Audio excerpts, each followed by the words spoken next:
नमस्ते, मी वंदना. पुन्हा एकदा माझ्या चॅनलमध्ये तुमचं सगळ्यांचं स्वागत. तर मी तुम्हाला डिझाईनचा ब्लाऊज दाखवते. 44 छातीचा मी कटोरी ब्लाऊज हा कटिंग केलेला आहे. आता मला पाठीला डिझाईन करायची होती, तर मी अशा पद्धतीने डिझाईन करते. व्हिडिओ पूर्ण बघा म्हणजे तुमच्या नक्कीच लक्षात येईल. काठ पदरची साडी आहे आणि मी काठाचा वापर करून खूप सुंदर अशी डिझाईन बनवते. तर तुम्ही व्हिडिओ पूर्ण बघा म्हणजे तुमच्या लक्षात येईल. अगोदर मी पाठीचा भाग कट करून घेतलाय. तुम्हाला जर कटिंग कशी केली याचा जर व्हिडिओ पाहायचा असेल तर मला कमेंट करा, त्याच्यानंतर मी तुम्हाला व्हिडिओ टाकण्याचा नक्कीच प्रयत्न करेन. तर दोन भाग मी करून घेतलेत, मधून मी कट केले आणि आता मी एकच साइड जोडते. याच्यामध्ये खूप दमाने व्हिडिओ आहे म्हणजे तुमच्या पण लक्षात येऊन जाईल कमी शिवते कसा.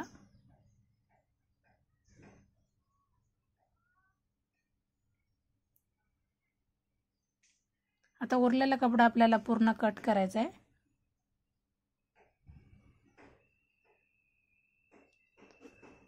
आपण कटिंग करताना फक्त आपण अस्तरची कटिंग व्यवस्थित केल्या जाते आणि मेन फॅब्रिक थोडंफार कमी जास्त जरी असलं तरी आपल्याला नंतर हे कटिंग करता येते. तर याची नीट लक्षात घ्या. सेम पद्धतीने आपल्याला दोन्ही बाजू जोडून घ्यायच्यात.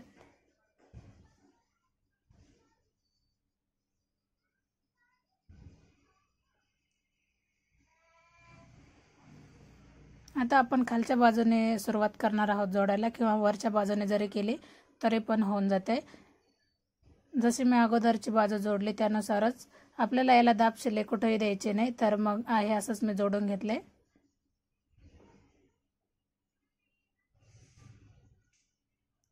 फक्त अस्तर व्यवस्थित आपल्याला फिटिंगला बसलं पाहिजे.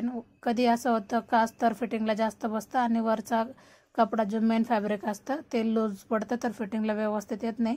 तर याची काळजी घ्यायची. ज्या ज्या वेळेला आपण हर एक फॅब्रिक जोडतो त्यावेळेला आपल्याला व्यवस्थितच जोडायचं आहे.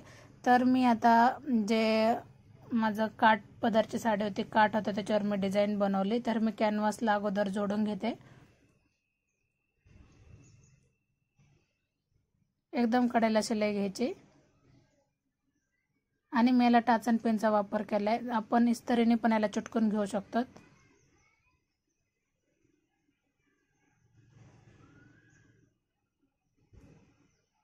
सेम पद्धत दोन्ही बाजूने आपल्याला अशीच पट्टी काढून घ्यायची आणि आपल्याला कॅनव्हासला जोडून घ्यायची.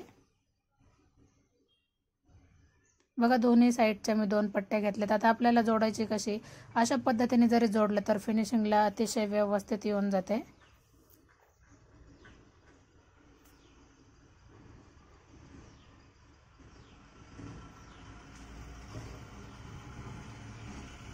आता उरलेला थोडंसं मी कट करते आणि आपल्याला टच करून घ्यायचं आहे का, जे करून आपण पलटी देतो तर त्याला फिनिशिंग व्यवस्थित येऊन जाते.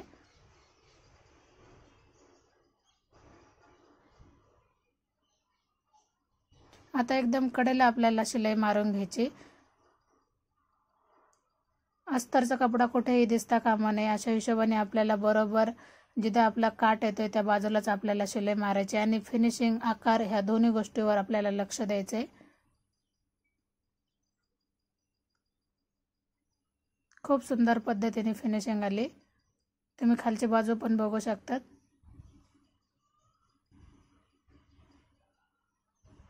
उरलेला नॉर्मल आपण कट करून घेतले. सेम अशाच पद्धतीने आता बघा खालची बाजू पण फिनिशिंगला व्यवस्थित आणि सेम अशाच पद्धतीने आपण दोन्ही बाजू पण जोडून घ्यायच्यात.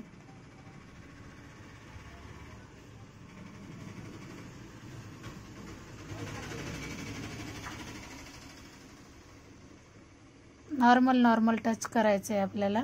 जास्त शिलाईच्या आतमध्ये जायला नको आहे, नीट लक्षात घ्या.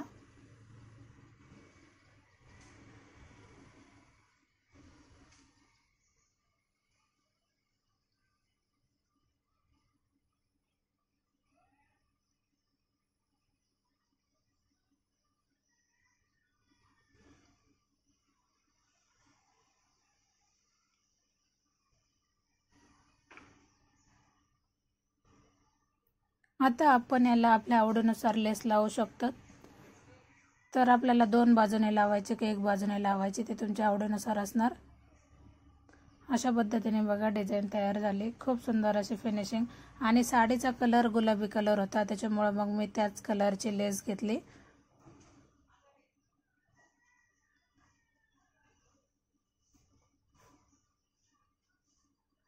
आपण जो काठ जोडलाय त्याच्यावरच आपल्याला लेस जोडायची, का तो काठ पण त्याच्यामध्ये दबला जाईल अशा हिशोबाने.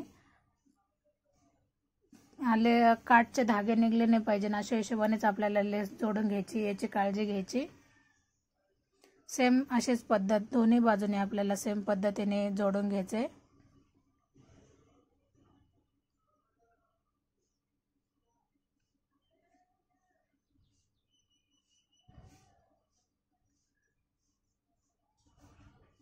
छोटी जर लेस असेल तर आपण सिंगल शिलाई मारली तरी पण जमते, कारण ही थोडीशी ब्रॉड असल्यामुळे उलटी पडायला नको, त्याच्यामुळे मी डबल शिलाई मारली. आणि बघा आतमधली पण फिनिशिंग किती व्यवस्थित आली. दोन्ही बाजूची फिनिशिंग खूप छान अशी आली. आणि ज्या वेळेस मी गळा काढला तर मधला पॅच बघा मी टाकून दिलेला नव्हता, हे लक्षात घ्यायचे आपल्याला. तसाच तो जपून ठेवायचा आहे. आणि त्याच्यामध्ये मग मी काठाला डबल शिलाई मारून घेते, एकाला एक जोडून घेतले. थोडासा उरलेल्या काठामध्ये मी आता मध्ये पॅच बसवते. याच्यामध्ये मग आपण अस्तर लावून जोडलं तरी पण चालते. आता जेवढा आपला पॅच आहे त्याच्यामध्ये आपल्याला अर्धा इंच जास्त ठेवायचं आहे, का जे करून ते शिलाईमध्ये जाते.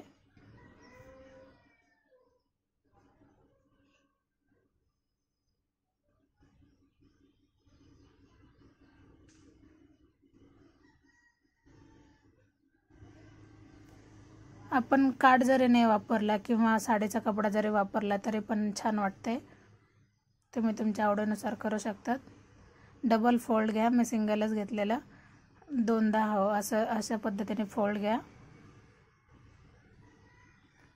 म्हणजे धागे निसटणार नाही याची काळजी आपल्याला घ्यायचीच.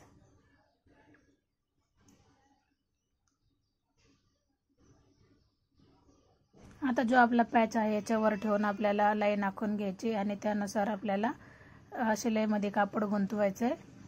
तर दोन्ही बाजूने हे केलं तरी पण चालते किंवा एक बाजूने केलं तरी चालते. आता आखून घ्यायचे आणि त्यानुसारच आपल्याला पॅच हा जोडून घ्यायचा आहे मधल्या बाजूला. आता उरलेला कपडा आत्ता कट केला तरी चालते किंवा जोडून झाल्यावर कट केला तरी पण चालते, काय अडचण नाही. कापड कट करताना काळजीपूर्वक करा, कमी जास्त याची काळजी घ्या.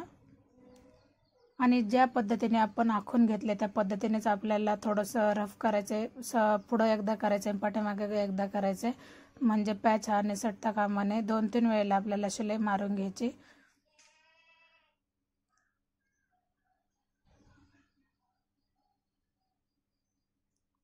अशा पद्धतीने जवळजवळ पाठीमागचा भाग हा कंप्लीट झाला आहे. आणि आपल्याला पाठीची पट्टी कशी जोडायची ही तर आपल्याला माहीतच आहे, फक्त आपल्याला जास्त मोठी जोडायची नाही. अशा पद्धतीने माझा पॅच जोडून झाला आहे.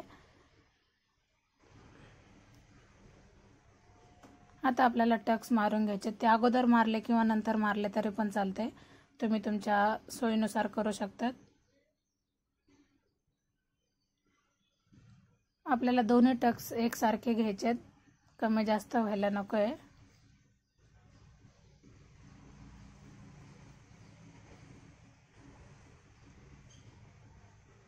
आता आपल्याला पाठीची पट्टी जोडायची, तर ती 1 इंचाचीच जोडायची, तर त्याच्यामध्ये कमी जास्त काहीच व्हायला नको आहे, व्यवस्थित जोडायची आपल्याला.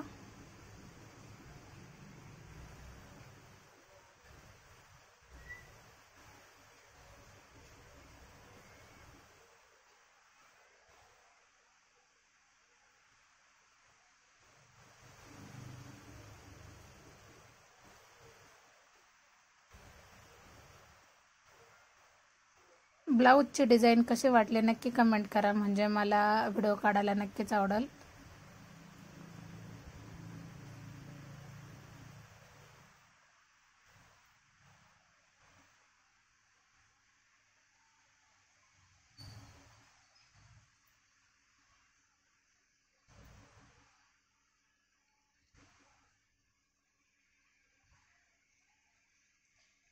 बघा अशा पद्धतीने जवळजवळ हा ब्लाऊज पूर्ण कंप्लीट झालाय. पुन्हा एकदा सांगते, व्हिडिओ आवडले तर लाईक, शेअर आणि सबस्क्राईब करायला अजिबात विसरू नका.